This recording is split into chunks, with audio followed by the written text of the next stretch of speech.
Here you go. Welcome to round 16 of Pro Tour Dragon's Maze. I'm Rashad Miller, here with Zach Hill. We're about to watch Denniz Rachid. He's playing the awesome Mazes End deck going up against Reid Duke. Reid Duke's on a bat control list that a lot of the Star City game players have been playing. And it looks like we're starting off the first play is a Voice of Resurgence from Reid Duke. Yeah, there's that worst card in the deck, Sphinx's Revelation we see there. And immediately Voice of Resurgence gets bent by a mugging. And looks like there's an elemental. That's an elemental, everybody. That's a 1/1. Not the best elemental token I've seen this weekend, because there has been a Rashad token sighting. That is the definitionally most superior possible elemental token. So 3 mana looks like a Celestia Key Rune. Yeah, Reid is differentiating himself from some of the other lists. He plays a 1 of Celestia Key Rune, not a card all the other Star City guys are playing. But I mean, it's a card that can get aggressive, can accelerate your mana in control matchups, dodges Wrath, and provides meaningful threats. So Reid, an attack for 1 there, can threaten an attack for 4 if that's what matters. And just kind of drawing 2 removal spells from Rachid. Voice of Resurgence doing its job. Yeah, it's a 2-for-1 the way that it should be. Now, Denniz Rachid did mulligan the 4 cards, down to 6 cards.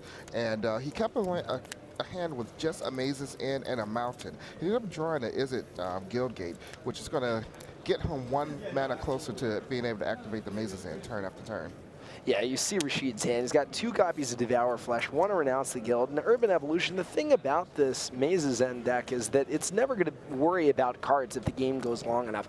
You have 4 Mazes End, you have Urban Evolution, you have Sphinx's Revelation. You know, you're going to be able to gain your card advantage. You just need to make sure you don't die. And there is a Gatecreeper Vine for Reid Duke. He's going to search out a land of his choice, probably a Celestia Guildgate if I'd had to guess. And so Reid's hand, he's got another Voice of Resurgence as well as a Revelation, so he really just wants to develop his mana base as much as possible and clock Rachid for as much as he can. So it looks like the search is a Plains instead. Oh, okay. He needs land that comes to play untapped. He already had a Simic Guildgate. Got you. So this turn he played a Voice of Resurgence and a Gatecreeper Vine. There is a Plains for Denniz Rachid, which turns on the Renounce the Guilds in his hand. All right, a Celestia Guildgate. A Celestia Guildgate. So again, yeah, he's going to be able to start activating that Mazes End soon. Again, not under a lot of pressure from Reid, despite the mulligan from Rachid. So it looks like he's going to be able to get up to enough mana to cast Urban Evolution in the near future. But Reid definitely attacking a meaningful clock. Attack for 6 gets Rachid all the way down to 13. And there's a second Gatecreeper Vine to go search out another gate. Now, the reason for these Gatecreeper Vines is explicitly to dodge effects like Far and Away and like Devour Flesh, really stranding the Devour Fleshes in Rachid's hand. Of course, Rachid doesn't have access to black mana right now, but even if he did, 2 of his premier removal spells just not going to do very much. And Renounce the Guild's going to take care of the Voice of Resurgence, but it's not clear that's what you want to do. Yeah, but if I would think that is the creature that you would want. That's the most threatening creature, and if you had a choice of your opponent to sacrifice one of them, would that be the one? You know, barring, you know, the active Key Rune. Yeah, I mean, I think I'd want to hit the Key Rune, right? I mean, definitely, you know, you can get rid of the 2/2, but it allows your opponent to produce a 4/4. I really like the interaction between Celestia Key Rune and Voice of Resurgence. If they want to deal with it, they're going to have to give you a Kelvin Warlord at some point. So I think that's a pretty neat interaction that we see there. So Denniz Rachid also has a Urban Evolution in his hand. He's activating Mazes End to go fetch out a Rakdos Guildgate. Rakdos Guildgate, exactly. So we see 3 Guildgates. 3 of 10. Yeah, only 7 to go. And Rachid really having to get them out the hard way. I saw through the deck tech, we see Sphinx's Revelations for 4. Yeah, they were saying they want to play Gate essentially every turn so that you don't have to activate Mazes End as much, but so far, just kind of having to tutor them out of the deck hasn't really had a lot of help. Missed a couple of land drops or is off a couple of colors. And there's an attack for 2 from the Voice of Resurgence for Reid Duke. Denniz Rachid is down to 12. Reid Duke got a healthy 24, but life totals just don't matter this game. At least Reid Duke's life total does not matter. Right, yeah, Rachid not planning on winning via damage, especially through those Gate Creeper Vines. I don't think attacking with Cerulean Gatekeepers is where it's at for him in this match. So Urban Evolution gets cast, draws 3 cards, and Denniz Rachid is going to have 2 land drops for this turn. Looks like he has a Simic Guildgate, which would be the 4th Guildgate type, and he also has an Orzhov Guildgate as well. So he can go up to 5 of 10 Guildgates right now. Yeah, we're so Rachid essentially halfway there with 12 life points to work with. On the other hand, Reid's going to be getting through for 6, and Rashid's removal either sorcery speed or edicts. So he's going to come up with an answer to Reid's threats really soon. Rachid actually went with the mazes in instead of a second Guildgate, which allows him to search out 2 Guildgates a turn instead of 1. Right. More card advantage. More Guildgates. Can't get enough of it. So looking at Reid's hand, he's got Aetherling, he's got another Revelation, he's got Plasm Capture, assuming anything crazy would come out of Rashid's side, although Rachid does not even have to cast a spell to win this game. Force of Resurgence gets in for 2, and it looks like this is going to be, what is this going to be? Aetherling, yeah. There's an Aetherling. And essentially Reid threatening lethal next turn, plus a couple extra points of damage, so Rachid gonna need to put something together fast. Rachid does draw a Devour Flesh, so he has 3 Devour Flesh. But there's 3 expendable creatures on the board right now over on Reid Duke's side, so probably not going to be a factor, those Devour Flesh. Yeah, Rachid essentially needs to cast every single one of his removal spells in order to survive through next turn. Yeah, he also has a Dreadbore, which could take out 1 creature, and then the 3 Devour Fleshes would take out the remaining 3. Yeah, and really limited on black mana right now. Rachid seems to only have 1 Rakdos Guildgate, so I think we're going to try for an Urban Evolution. Maybe try and grab 2 untapped lands in a Cerulean Gatekeepers. So Urban Evolution. Looks like he drew 2 more and a Mizzium Orders. Ordinarily, you wouldn't be too sad about that. There's just no time. Yeah, exactly. So I think he's just gonna, okay, well. Force you to blink your Aetherling with my Dreadbore? I have played 1 land. It was Simic Guildgate, is that right? Yep. This is where I think you want to get divas to be like, oh yeah, kill your Aetherling. And just like hope they're like, oh yeah, sure.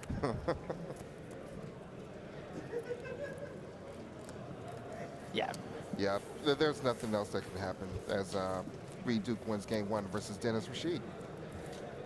Yeah, so yeah, I mean, Rachid just starting off the game not really the way you wanted to. 2 for 1ing herself with Voice of Resurgence. This game just kind of went downhill from there.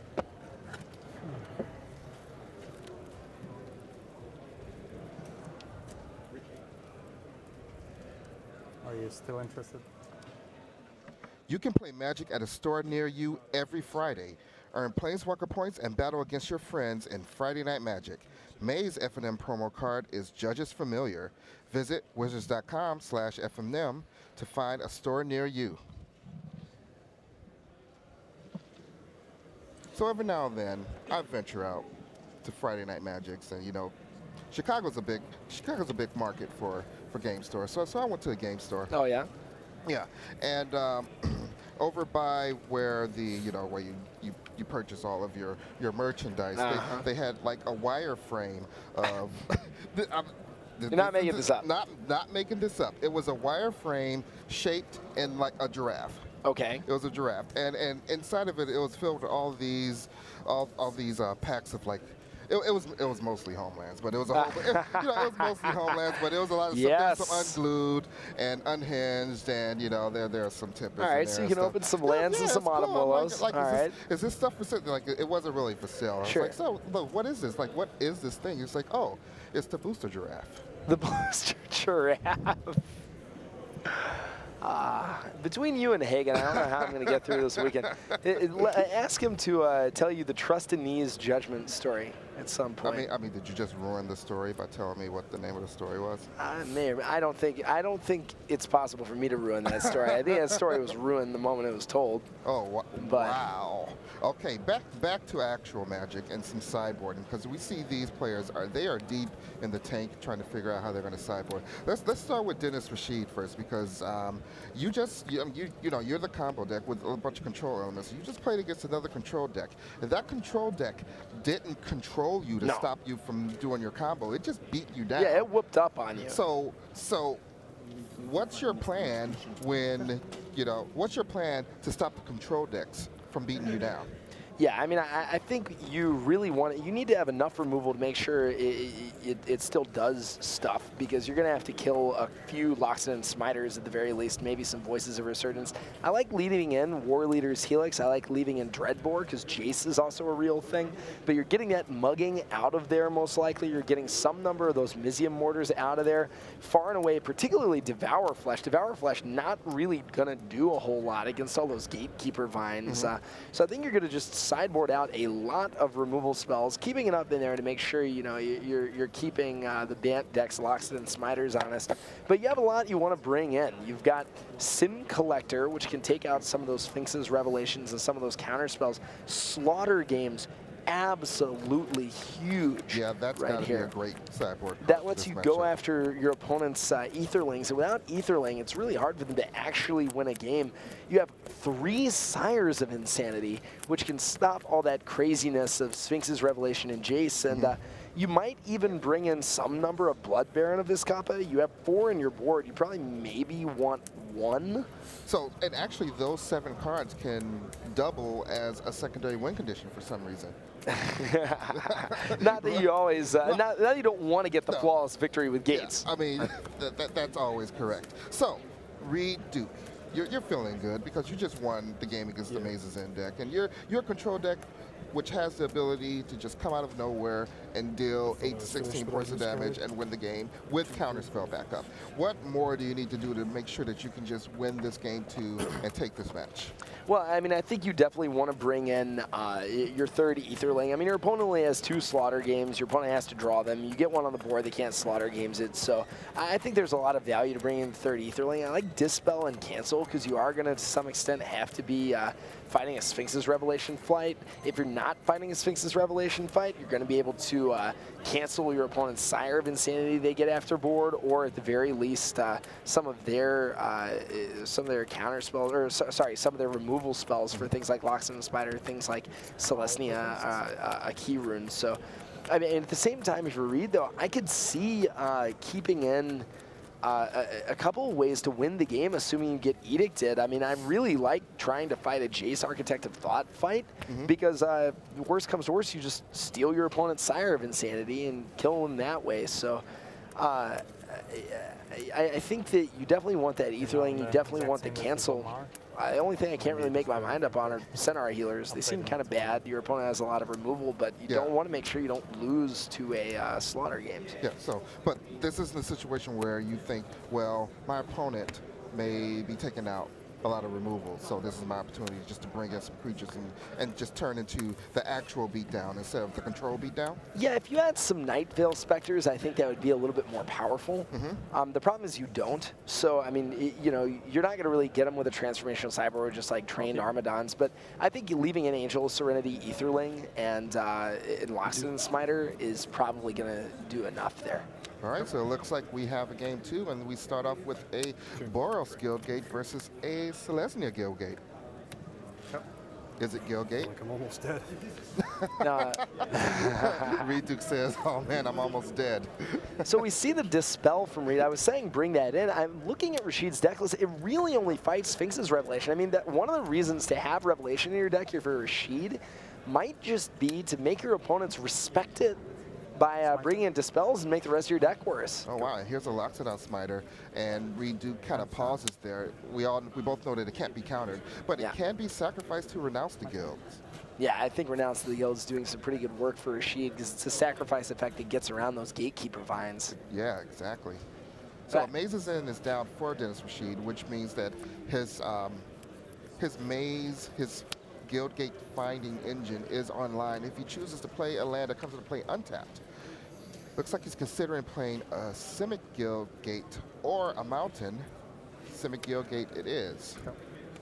So interestingly, we see Rachid leaving in those muggings. Obviously, I guess wanting to pay due respect to those voices of Resurgence, but minus voice doesn't really kill anything. I guess you can mugging a Gatekeeper Vine if you really want to, which makes your Edicts live, but I would definitely have expected that card to get boarded out, so definitely paying some respect to Voice of Resurgence, which a lot of players are saying is the most powerful card in the format. Looks like we have a result in the back tables. Luis Scott Vargas leads 1-0 over Ari Lax. All right, we're seeing Reid having Detention Spheres in his hand. Those not a lot of targets game one unless you're going to hit us Cerulli Gatekeepers, but at the very least they deal with Sire of Insanity should that come down out of the board. So a Mazes End activation is going to get an Orzhov Guildgate, which is going to make the 4th of the Guildgates, and the land drop is going to be Mazes End again. So maybe Reid Duke is almost dead. He is 4/6 dead. Well, I guess 4/10 dead, which would be 2/5. Go math. This is again Rashad, the math scientist that he is. The not math. Sorry, scientist. the not math scientist. I would not want to get that confused. Please Thank don't. you for correcting. I think it was number scientist. Number actually. scientist, my fault. Many different kinds of This scientists. science spans all genre. Right, so we're basically seeing Mazes End just do its thing right here, just kind of get a gate out every single turn. Rashid's sort of powering along. Reid holding up Plasm Capture Mana, really wanting Rashid to do something, I think, maybe channeling that into a Sphinx's Revelation, but it doesn't really look like that's going to happen. Rashid seems content to win the game one gate at a time and say, hey, do something. I mean, this must be a situation where Reid Duke, we look at Reid Duke's hand, and he doesn't have those aggressive cards that he started off with in game one. So he has this defensive posture, and it's just not. And Denniz Rachid is just happy to still be at 20 on turn 6 of the game. Right. I mean, Rashid can easily contain that voice with things like Cerulli Gatekeepers. Reid not really putting a lot of pressure on him. Rashid's got removal in his hand. You see Blood Baron of Vizkopa now, so he did bring in some of those. You know, not going to really get hit with Detention Sphere. Not a whole lot of ways of removing it. And Rashid, I've got to say, firmly seems in command of this game. We have another update from the back tables. Gabriel Nassif leads 1-0 over David Sharpman. So there is a second Mazes End for Denniz Rachid, and I can't imagine that Reid Duke can put out enough pressure to, deal 20 damage before Denniz Rachid can get 10 gates out. Yeah, it's going to be really hard for Reid. Voice of Resurgence, one of the most powerful cards in the format. I'm not sure this is the matchup for it.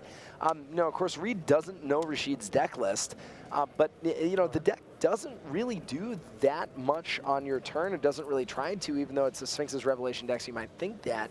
Also, as a 2/2, it's just going to run into Gatekeepers. It gets hit by stuff like mugging, which you can tell your opponent's keeping in. So I'm wondering if Reid is going to change up his configuration substantially for a post-sideboard game. But isn't it a necessary 2/2 to try to put pressure on the board with? I mean, I don't know that it applies meaningful pressure. I mean, it definitely applies pressure, but it's going to deal like 2-4 damage and just get stopped by a Gatekeeper, Blood Baron, something like that. And I mean, even if Gatekeepers dies, that's 4 attacks from Voice. I mean, on the other hand, it's hard to decide, okay, well, what would be in its place? And it's possible there's no really good answers to that either. So there is a 6 Guildgate, courtesy of Mazes End and activation. So we have Gruul, Orzhov, Boros, Dimir, Simic, and Izzet. We have traveled through those guilds. We are running the maze, Rashad. We are running the maze. I didn't realize there were so many paths. It's a top-down Resonant Pro Tour. We actually called the Swedish office and we're saying, like, hey, guys, make for some good TV. So a replay of the Mazes End, and Denniz Rachid just continues to put land into play and slowly win the game. Yeah, I mean, Reid not really doing a whole lot about it. I mean, attacking for 1 damage at a time, but without something like Pithing Needle, without any sort of acidic slime effect, I mean, there's just very little he can do to Rashid here. So it looks like we have a result for a match. Luis Scott Vargas wins 2-0 over Ari Lax, or are they going to I think that is a result because LSV won the first game, so that's it. Luis Scott Vargas wins 2-0 over Ari Lax. Wow, a huge win for Luis, locking up platinum we expect for this year, keeping Luis firmly on the tour for another year and representing, of course, a whole lot of benefits. A crushing loss, really, for Ari there. Ari, one of my favorite players, a great deck designer, a great up-and-comer. I think we'll be seeing him for years to come. It looks like we've traveled and traversed the Gruel Guild gate already. We've traveled it and traversed it? Yes. Wow. I don't know. You know, I'm just trying to guess the flavor of, you know, playing the guild gate. Does that mean you made it through that section, the entire guild? Or did you just knock on the door? So Rakdos guild gate also comes down. And Denniz Rachid just has to discard. He's at a healthy 18. He's facing down almost no pressure. Yeah, just I mean, a 1/1 elemental token. He could have cast any number of spells, but he's playing around Plasm Capture. He knows he's getting ahead by activating Maze's, although he didn't activate Maze's End at the end of the last turn. Presumably because he wants to play as his 9th guild gate and just win the game with Maze's End right here. Yeah, exactly. So he's going to play a guild gate. That's Golgari. So he already had. Activate Maze's End. May I read this? Does he have? Are those all different? I see Those Burrows. look different to me. I see Gruel. That was just the Celestia, and that was just Golgari. Which one are we missing? This is a difficult deck to play. It's hard to figure out which one you're missing. Yeah, it's maybe hard to see it just from our perspective, but you know, he's having to sequence every one of his lands from like the first turn of the game. Yeah, and there's the Azorius Guild Gate, and we have traversed the maze. Denniz Rachid has won the maze. I don't know what the prize is, but the prize is a game win, it turns out. The prize is a game win, and this match is tied up at 1 apiece. The Ravnican Guild runner is very confused. They're just like, you get to win a game of Magic. They're like, what's Magic?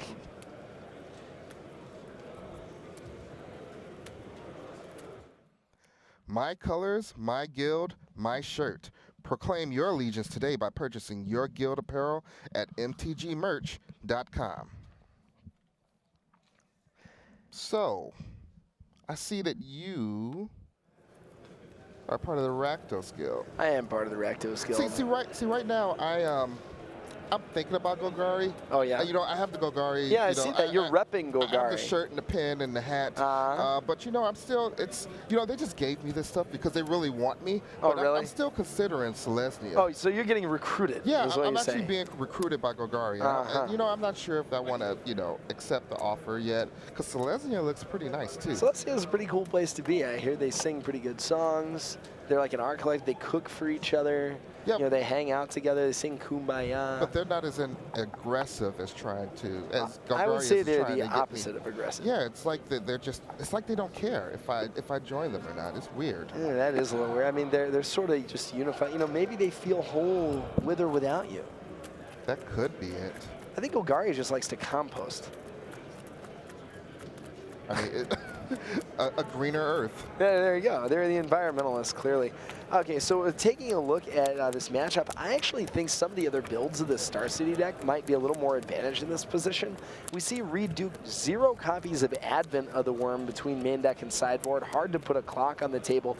Only 2 Loxodon Smiters. A lot of the other builds we see have 4 of those. So it's going to be hard for Reid to exert meaningful pressure, except with Voice of Resurgence, which, as we discussed, gets blocked all day and all night. You know, Reid bringing in a lot of counters. Again, we all talked about Dispel because the Rashid's deck looks like a Sphinx's Revelation deck, even though it really is not. It's going to be hard for Reid to race Maze's End, I think, as crazy as that sounds. But isn't that Reid Duke's only real option is to try to actually race the Maze's End deck by dealing 20 damage before all 10 guild gates can hit the battlefield? Sure. I mean, maybe you just use Voice to say, okay, look, I'm going to eat an Edict and deal 4 damage, and I'm going to hope to try and draw Aetherling and get it on the table as soon as I possibly can. So, I mean, is this a situation where you try to get creative and you bring in the Centaur Healers and maybe even the Rapid Hybridization to use on your own Voice of Resurgence just to get, you know, just to double your token count and just to try to put the pressure on where we just saw saw there was zero pressure in game 2. Yeah, you're right. You know, Rashad, that might be exactly the way to go. I mean, certainly I don't think you need the full 3 dispels. You don't necessarily need 2 cancels. You want some of it because I think you have to respect Urban Evolution Sphinx's revelation. I'll go first. But because your opponent's especially not going to always have the Maze's End. You know? Yeah. And so, yeah, Rashad, I'm coming around to your plan, I think. Wow, I can't believe that I changed the mind of Zach Hill. You're a very persuasive man. Oh, thank you. Okay. Looks like we have 1 keep. And Denniz Rachid looks at his hand. There's only 1 gate and 2 mountains. I guess that's good enough. So here we go, game 3. Orzhov Guildgate versus Selesnya Guildgate. Yeah, I've really got to be pleased as the lead developer of Dragon's Maze how much the gates have taken off at this Pro Tour. We're seeing a whole lot of them here, even if they're not necessarily powering up a Cerulli Gatekeepers. And hey, they're all first picks in draft also. Go. Yeah, right. Sheldon pointing out we actually saw it get first picked in drafts. So people like their gates, which I've got to be happy about. I like the gates. Oh, yeah. So, some consideration for Denniz Rachid. There's a mountain, not a gate, so kind of a stall from Denniz Rachid? Yeah, I mean, Rachid, you know, his deck's full of card advantage, but right now doesn't have a lot of ways of generating it. Cerulli Gatekeeper's not even going to come down until, I guess it is going to come down next turn. He has 2 come to play untap lands. But a big Jace here for Reid, and you have to think when you've seen Dreadbore, you're going to want to go draw cards immediately. And that's exactly what happens. And there's the Centaur Healer. There you go. Alongside that's a Plasma capture. Scared of a Centaur Healer, huh?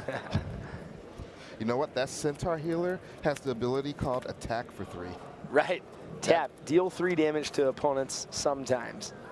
Reid says, all right, that's good. I'll take my mana drain and my extra land, please. As a true control player does. Now, I asked you this question before when we had a aggro deck mirror match, who's the beatdown. Yeah. Now we have a control deck versus, I guess we can call Maze's End a combo deck. Maybe a control deck. It's kind of, but who's the beatdown again? I think you've got to unquestionably say Reid's the beatdown. I mean, he just has no way of interacting with Dennis's primary victory condition, which is Maze's End. Plus, Denniz going to have more land drops. Doesn't necessarily, or actually, I think he does have more card drawing, or at least a comparable amount. But more importantly, technically, Maze's End is card drawing. Yeah, exactly. And you know, the thing is, he can interact with most of Reid's deck, including Aetherling, because he can slaughter games it. Reid can't really interact with his principal path to victory. And there's a second Jace Architect of Thought to replace the first one that was destroyed by a Dreadbore. And I'd have to guess, draw more cards? Yeah, I mean, again, I think it's just too dangerous to try and tick Jace up. I mean, you could theoretically say, hey, this is my win condition, but, you know, your opponent has War Leader's Helix and Dreadbore, and you know, sort of Cerulli Gatekeepers, which he's going to attack with if he has to. So we found an Aetherling alongside Syncopate and looks like Hollow Fountain. And Aetherling, which is the way that Reid Duke won game 1, is off all by itself in these two piles. So I'd have to think that must be an important card in this matchup.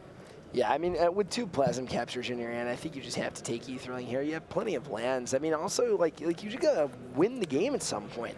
You went ahead and threw away the Centaur, which I understand. It's not nearly as premier as Aetherling is, but I think you want to get Aetherling on the board as soon as you can, because you have got to kill Rachid before he gets Maze's End online. Now, right now, there isn't a Maze's End online, but Denniz Rachid is continuing to draw actual gates, so he's using his land drops for the turn to prep if you were to, you know, when the Maze's End actually does hit the battlefield. Okay. Right, so he's getting himself up to 24 with Helix. Gonna play another gate, and yeah, even if you don't have Maze's End, as long as you're playing gates every turn, as long as they're different, you're getting ahead. You know, you only have to activate Maze's End once. It's not as though you have to activate it 10 times in order to win the game. It just needs to have the 10th gate in play when you activate it. You can already have all 10 and just activate it, and then just get random gate and win the game. Not search, don't even have to find anything, right? Maybe you might just find it just in case. Yeah. I'm not sure. We would have to look at exactly how it's worded to be sure. Actually, I'll take a look at that. That would be awkward if you just grab the wrong gate, put it on the battlefield. or if you used one gate of each different art and just kind of got confused. 7, I believe. That may not happen to some of these Pro Tour caliber players, but I can certainly see it happening to me. Well, you don't do a lot of reading either. All right, so we have to expect us Cerulean Gatekeepers to come down. I mean, you're right, Rachid. In some senses, this is a combo deck in that it just really tries to gain life and kill stuff and draw the game out. Its combo, I guess, is Maze's End plus 10 gates. That, I mean, that is a combo. I have to really respect the use of Urban Evolution in this deck, though, too. I mean, it again contributes to the win condition, draws cards, it accelerates your mana. It kind of does everything you need to do. It definitely fills in a lot of gaps. We see a Mugging is targeting a Gate Creeper Vine, and Reid Duke is thinking about it. Get it out, is what he's saying. And Cerulean Gatekeepers Devour Flesh. This is why, of course, Rachid casting Mugging on the Gatekeeper Vine wants his Devour Flesh to be live, of particular importance against Aetherling, because even if you flicker Aetherling out, of course, Devour Flesh still an instant and can gain you 8 points of life. So that is the 5th gate for Denniz Rachid, all from natural land drops, and I believe they're all different gates. Yeah. Now we're seeing the Centaur Healer come down for Reid, leaving 4 mana up for Plasm Capture. You may be wondering, why did Rachid not cast Cerulean Gatekeepers? It is precisely because, again, he does not want to run anything into the Plasm Capture and set up, you know, what he has got to assume is going to be some sort of brutal Sphinx's Revelation. Exactly, and here is a end of turn Devour Flesh, which Denniz Rachid probably doesn't mind if Reid Duke gets a couple of extra mana from his Plasm Capture. Right, and I think what Rachid really wants to do here, truth be told, is resolve Cerulean Gatekeepers, because that 7 life is essentially one entire Aetherling attack. Exactly, and we've learned that the more attacks you can take from an Aetherling, the better off you are, because you're going to eat those attacks one way or another. So my turn. So Plasma Capture does counter the Devour Flesh, so this seems to be an opportunity for a Cerulean Gatekeeper to come down. That is not a phrase that I thought I would utter in the context constructed. And there it is. That's going to be plus 7 life for Denniz Rachid. And 31. more importantly, it's going to be able to block that Centaur Healer probably for the rest of the game. Yeah, and I think most importantly what happened that turn is just Rachid finally hitting Maze's End. That puts a real definite clock on Reid, and that means that, you know, Rachid at 31 looks like he has 1, 2, 3, 4 different gates in play, 2 copies of Orzhov Guild Gate, meaning that time is now ticking down for Reid in a meaningful way. This game could be over in 3 turns. Yeah. It could actually be over in 3 turns, 3 to 5 turns. And that Aetherling does hit the board. Now, very relevantly, Reid does not quite have enough for a second Plasm Capture. Has enough to Syncopate, though, and even if Rachid can try and resolve a threat, you might see Reid using Syncopate just so that Rachid can't get a Maze's End activation Exactly. Now, Rachid is up to 31 life, and that's quite a few Aetherling attacks. That's, I guess it's 4 Aetherling attacks, and 4 turns, and Denniz Rachid actually has the ability to win this game before 4 turns. Well, it takes a little bit of luck. He has to, you know, be able to draw some of those gates and play them using his natural land drop. Yeah, I think what Rashid's going to have to do is draw some Urban Evolutions and really try to accelerate out more gates. That would be ideal. Right now, he only has, looks like, a Mugging and a Mountain. And, I mean, Reid is holding Plasm Capture and Syncopate for Urban Evolution. Again, kind of a blowout for Rachid that he has 2 copies of Orzhov Guildgate in play. But Reid's not going to be able to attack for the full 8 points with Aetherling through a blocker without committing some of that blue mana that he needs to hold up Plasm Capture, although it does look like he has the 4th blue source right here. All right, so we do have an attack with the Centaur Healer and the Aetherling.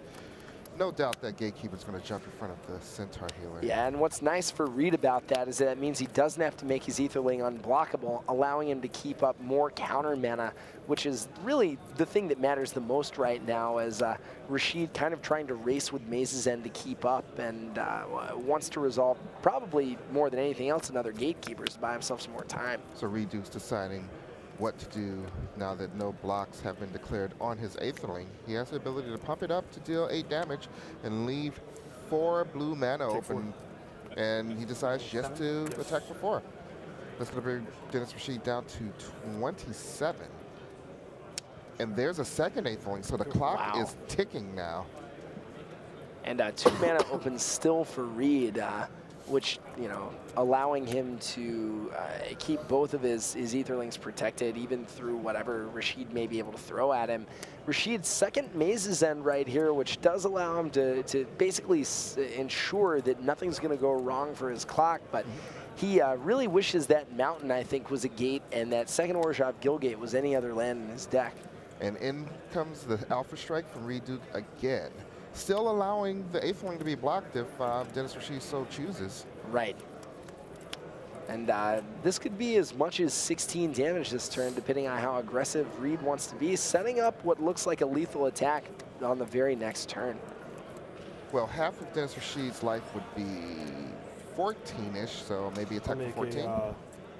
That sounds about right. And a 5-4. Oh, okay.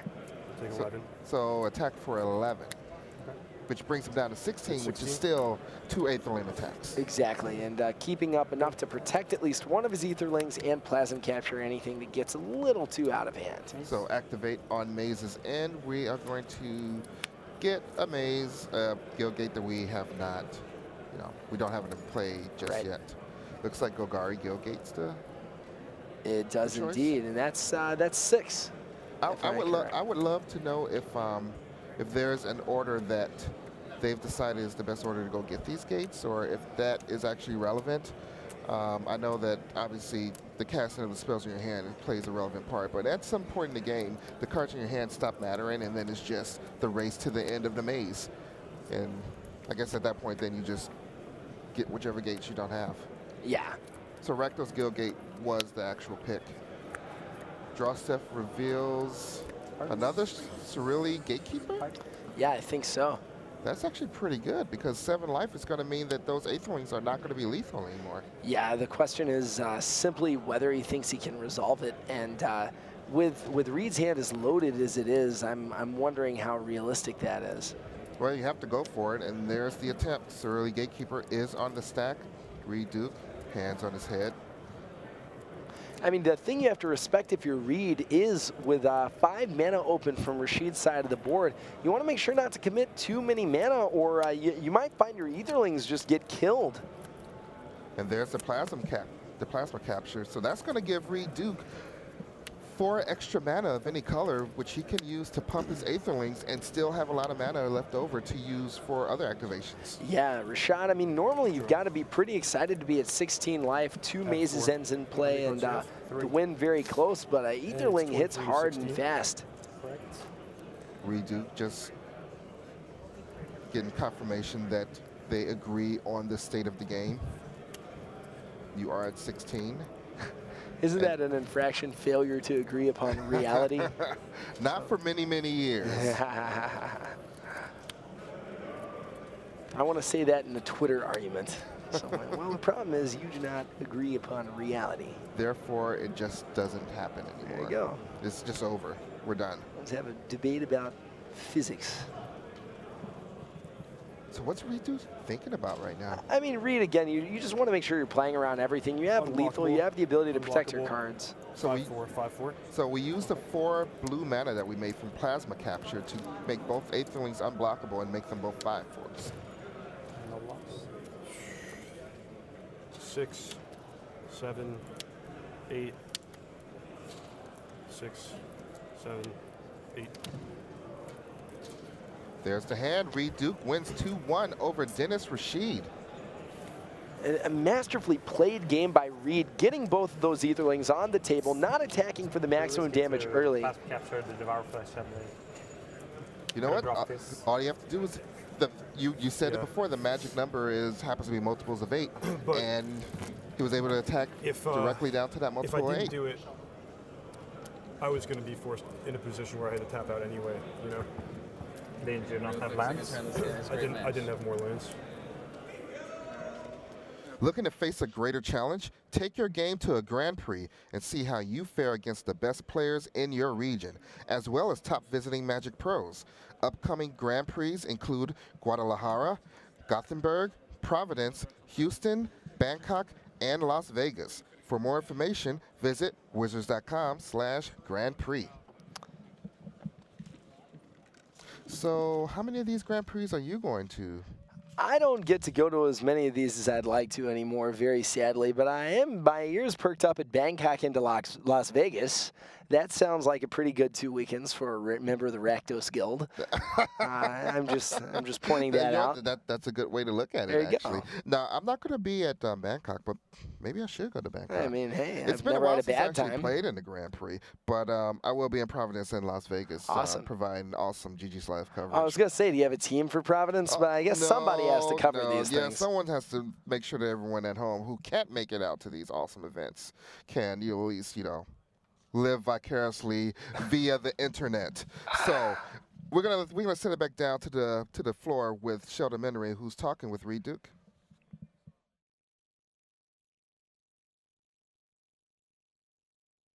Last feature match, I'm here with Reid Duke, who's just taken out on a pretty exciting match against Denniz Rachid. Now, you lost a game where your opponent barely played any spells. Yeah. What was that like? Well, it made me scared for what Game 3 was going to be like, It's like if both of us do nothing, I lose, which is basically the opposite of how I felt playing my, band control deck for the rest of the tournament. So I changed my sideboarding strategy for Game 3. I realized that I had to force the action, and, thankfully it worked out. All right, so this win means potential top 16 for you here, but maybe even more importantly, potential at-large slot for the World Championships. Yeah, I mean, I haven't, done any calculations yet, but I'll just, hope for the best. Yeah, I think the tech is just the finger cross and go for it. Right, all you can do. All right, thanks to Reid Duke for your time. From here in the feature match area, I'm Sheldon Menery. We're back to the booth. See, it looks like Reid Duke agreed with me. There you go. You're in. I'm wrong. You're right. Okay, that's really all. I am that I wrong. wanted You're to hear. right. And I, Is that music to and your I ears? really need for there to be a tweet that goes out that that verifies that that's actually the words that came out of this man's mouth. But he said the words that. That's what I was thinking. It's just he wants to be the control deck, and usually he wants to be the one not doing anything. Right. But Denniz Rachid's deck does not doing anything so much better than his. Exactly. Yeah. Okay. Like you're holding a grip full of counter spells. Normally that beats everything. It definitely does not beat activate my land, go, activate my land, go. You lose. Yeah. So it looks like all of the matches are done in the feature match area. So this is when we find out all the who makes the top 8, who's going to be, Player of the Year. Oh yeah, minor details that. We may not know who's Player of the Year and Rookie of the Year just yet, but we get to eliminate over half of the competition and just concentrate on 8 of them. Well, yeah. I mean, we're gonna watch the top 8, and that's gonna be really exciting. And I can't wait to see that tomorrow. Another thing we definitely want to make sure to pay attention to. And again, there's more than 8 players that are doing well at this tournament. Exactly. I think top 16 gets tons of pro points. Top what does the payout go to nowadays? 64. I think it goes down to 64. That's pretty low. Yeah, exactly. So there are a lot of people that can consider themselves in some sense winners. At this tournament. For my Pro Tour days, I was very, very good at making the top 50 and very, very bad at making the top 32. So I've got respect for the people that are finishing middle of the pack, quietly accumulating enough to come to Pro Tour after Pro Tour, but wanting to make sure they've got their big break at some point. Top 50 gets you to the next one. That's exactly right. That's all. Is that really all that you can ask for, though? Hey, man, you got to aim higher. But as Rob Doherty was saying, he finds himself very good at putting up very consistent results now, which is unfortunate because you want to ride that wave of variance. But yeah, I'm looking forward to see how the final standings shake down for a lot of the players that are on the cusp of gold or platinum and want to see themselves playing Pro Magic for another year. Yeah, and speaking of final standings and top 8, we're gonna do something we haven't done before. We're actually gonna do the announcements for the top 8. Live on the stream. So you get to see who's making top 8. You get those initial reactions. You get to put a name to the face to the name, see smiling faces. That's not going to happen right now. Oh, okay. Because eventually, we have to let all of the number scientists, again, That's a Can thing. this be a hashtag, No, please? Can someone start the thing. Twitter account Numbers Scientist? Numbers science. Numbers science. Numbers science. I mean, what do you call it? Look, man. Math I do not claim to be a scientist. of any sort, huh? Absolutely not. Now, I actually didn't get all of the results from those 4 matches, and hopefully someone who's listening to me not having those results. Some hypothetical person. Some hypothetical person will just start talking in my ear and tell me awesome stuff. Technology is cool, isn't it? Technology is pretty cool, but I do know that Gabriel Nassif was up against, so he probably finished that match off. Yay! Yeah. Yay! Yeah, sure. Result. I don't know why they played the match. Honestly. And you know, the other match probably ended so fast that we didn't get a chance to see it. So it was probably Stephen Matt. But you know what? Let's just let the news deck give you the facts instead of us trying True to give facts. you the factoids. So let's send it back to the news deck.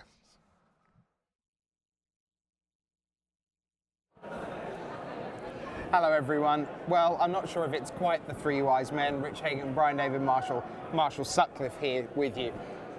On behalf of the 3 of us and everyone here at MagicTheGathering.com, I just want to say what a privilege it's been to be with you all over the last, well, 2 days, but more specifically over the last 2 and 3 hours.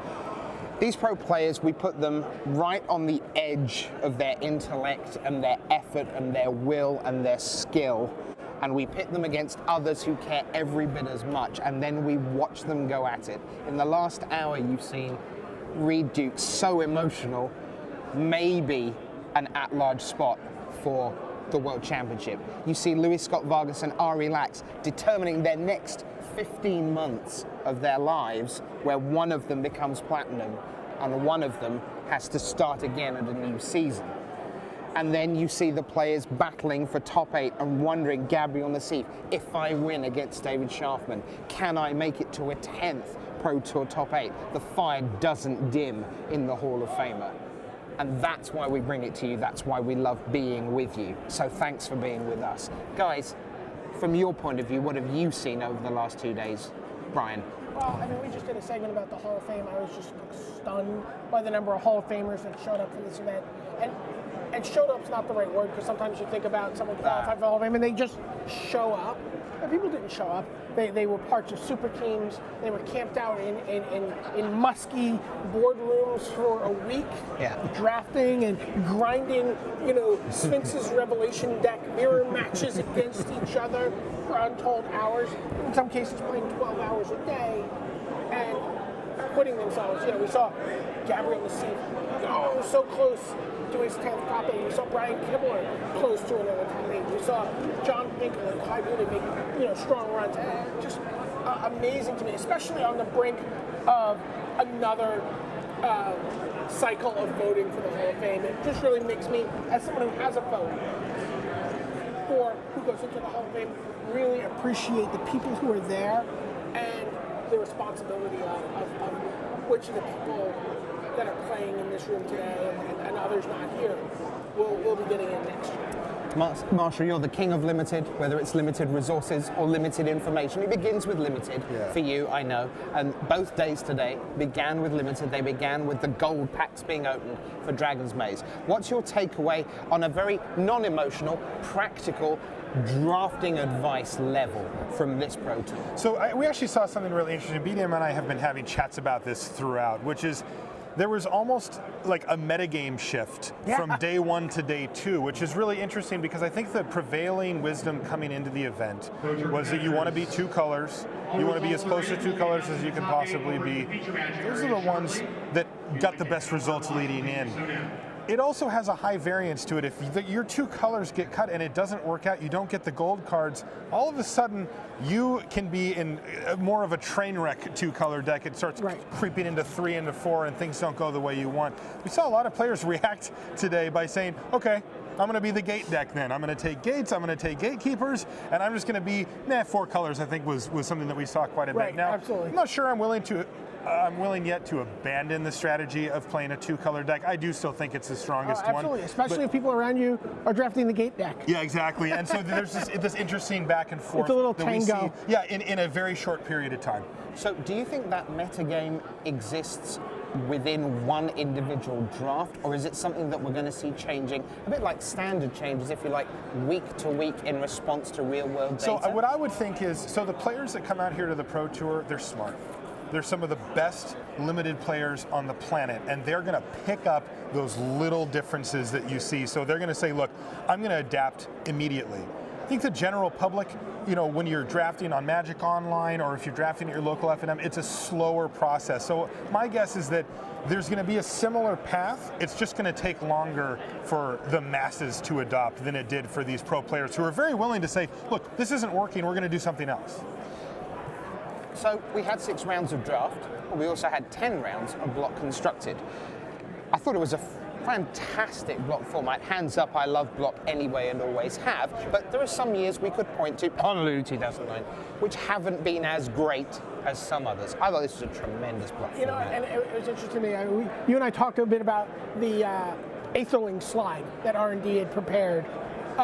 And, you know, it's like Aetherling is designed to be played with, you know, Sphinx's Revelation and Supreme Verdict.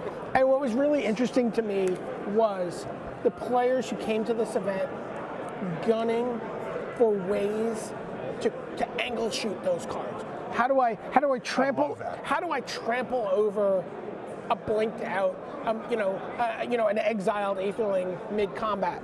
How do I regenerate? How do I counterspell an uncounterable spell? Yeah. And how do I make all that mana you're tapping into your Sphinx of Revelation utterly useless? Fascinating to watch. Okay, so it's our job not to tell you who the top 8 is because it is not the official gospel word. The official gospel word comes from Scott Larrabee, tournament organizer. We are going to head to the wall and you're going to hear the announcement live as it happens. So it's time for the top 8 announcement of Pro Tour Dragon's Maze 2013.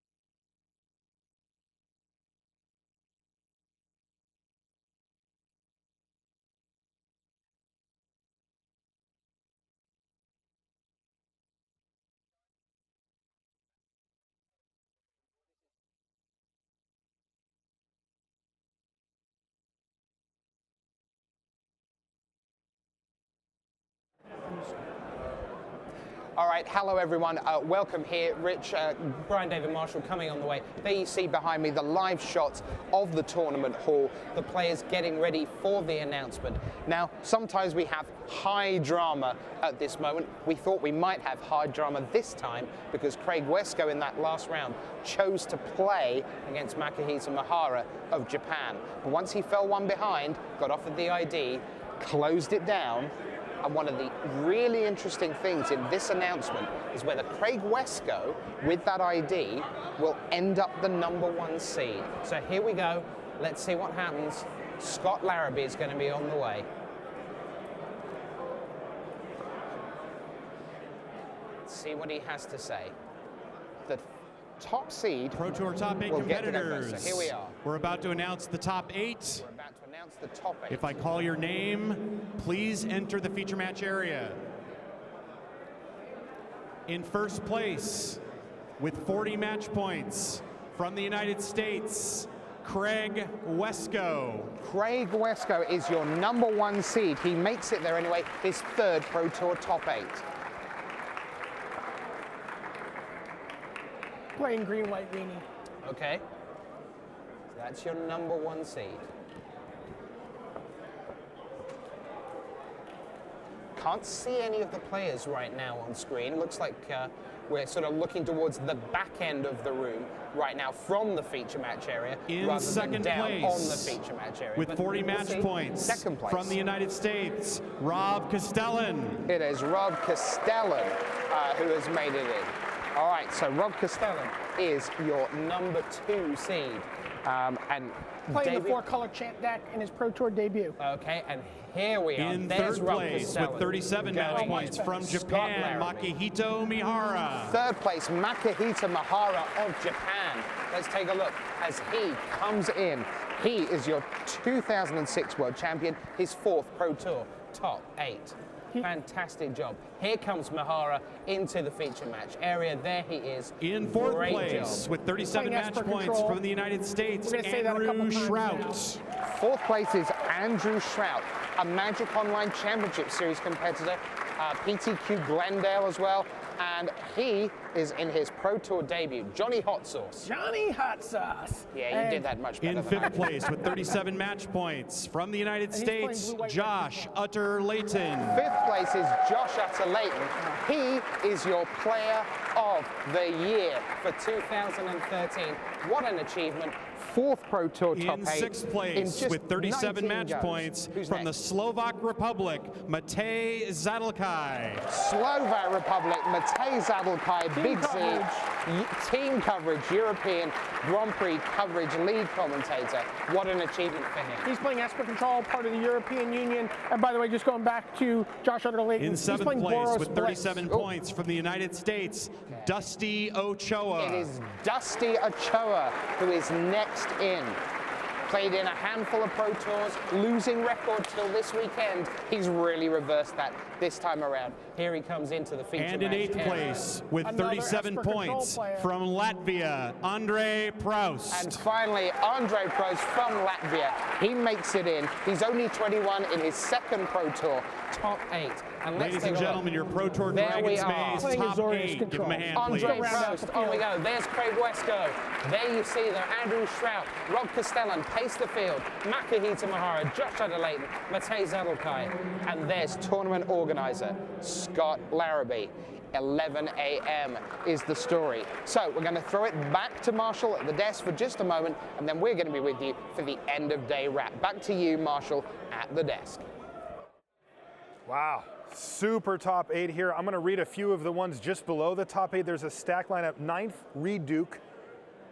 10th, Eric Froelich. So he followed up a top 8 last time with a 10th place finish this time. Luis Scott Vargas is in 11th. Remember, he started off this tournament 1-2 out of his first draft. He battles all the way back to not only platinum, but also 11th. Good for a top 16 here at this tournament. Tom Martell is 12th, and in 13th place, Gabriel Nassif, Hall of Famer, again, just missing out. Going down the list a little further to round out our top 16 is David Sharfman. We've seen him on camera quite a few times, so congratulations to him on a top 16. Very solid finish here.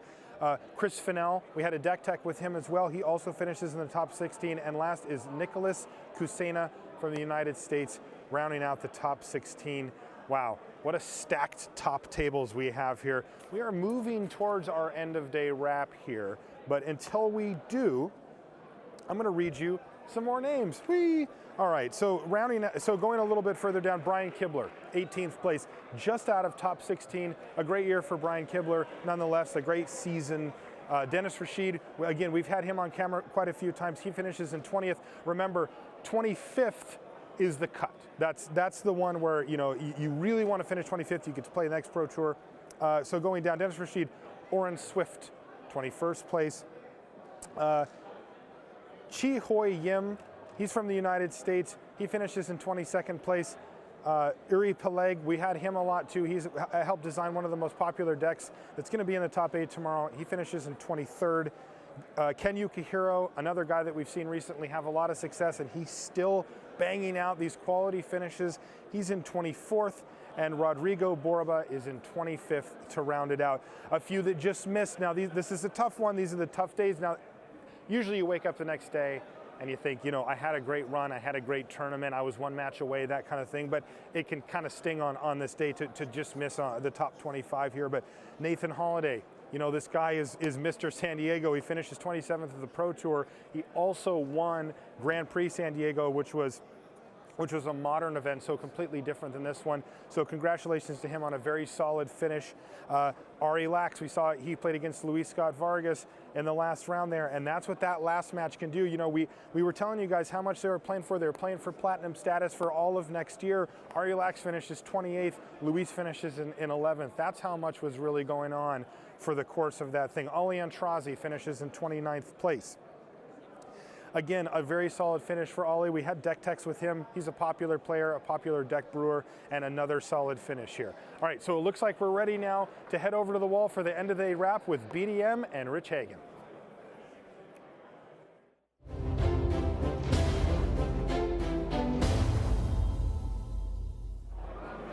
Hello everyone, welcome to the end of day wrap for day 2 here at Pro Tour Dragons Maze. Rich Hagan, Brian David Marshall with you. It's the last Pro Tour of the season, so much on the line.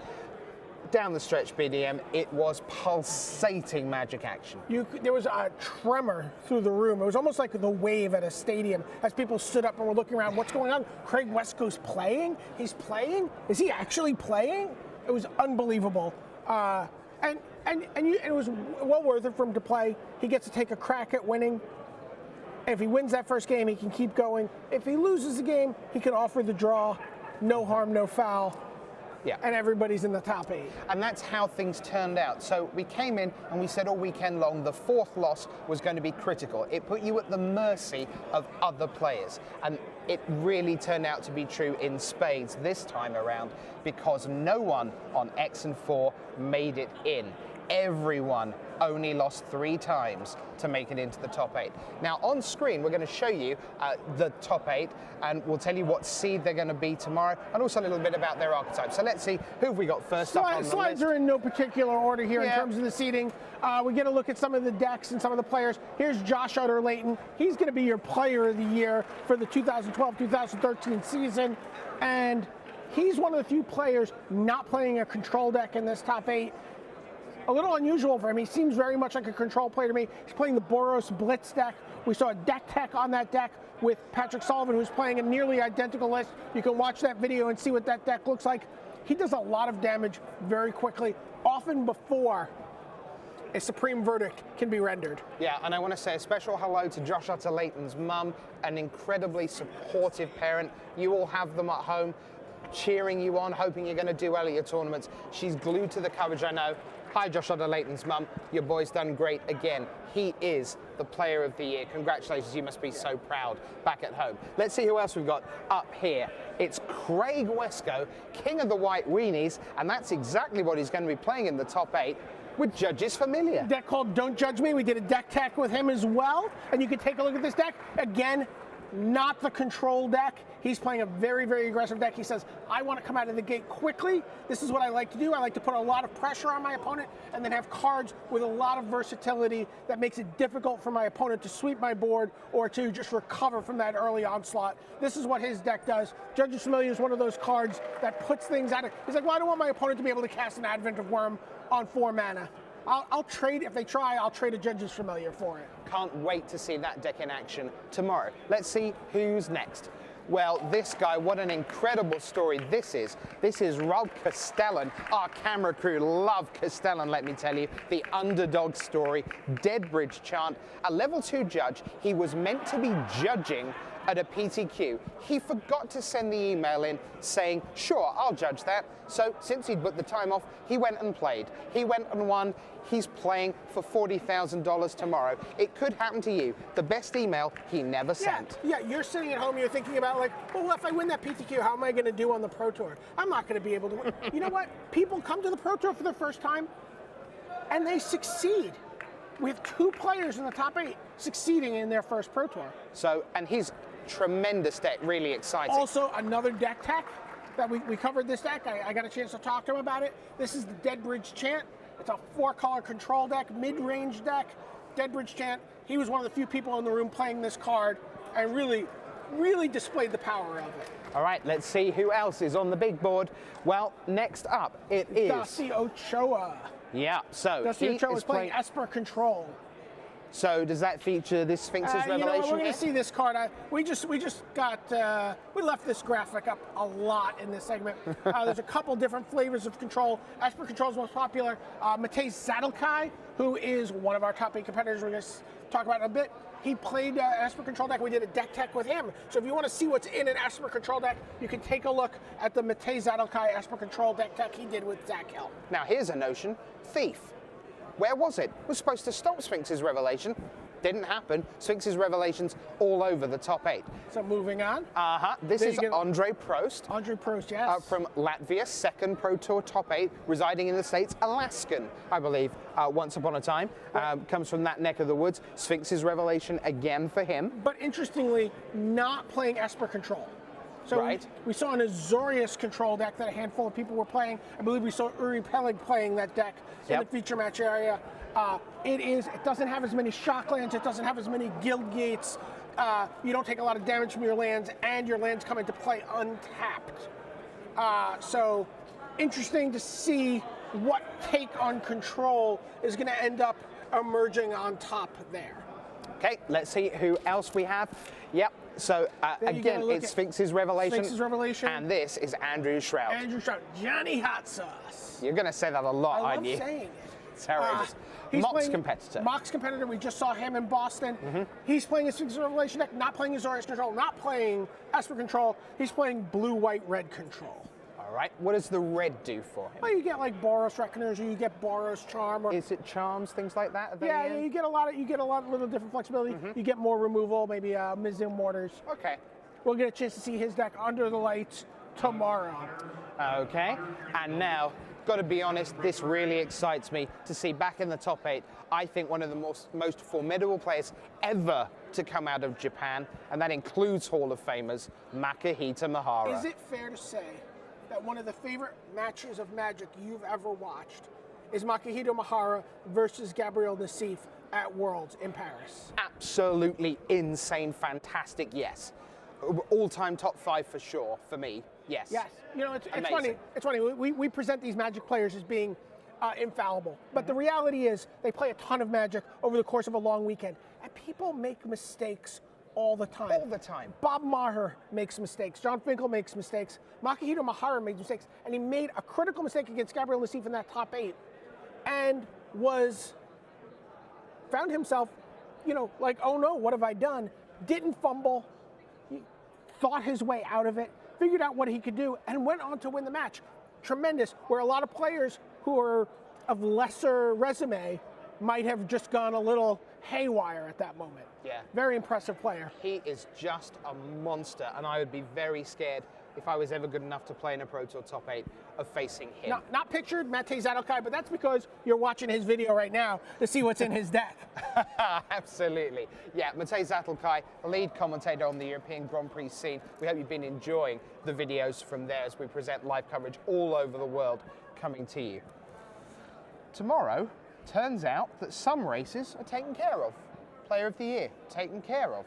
Lots of those national races for World Magic Cup. We'll tidy all that up for you tomorrow on the webcast.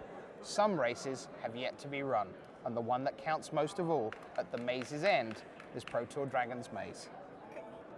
It doesn't count as much, but the Rookie of the Year title will also be decided tomorrow. Castellan. We have Castellan or Andrew Shroud, Of course, Pro Tour debutante. either of them could do it.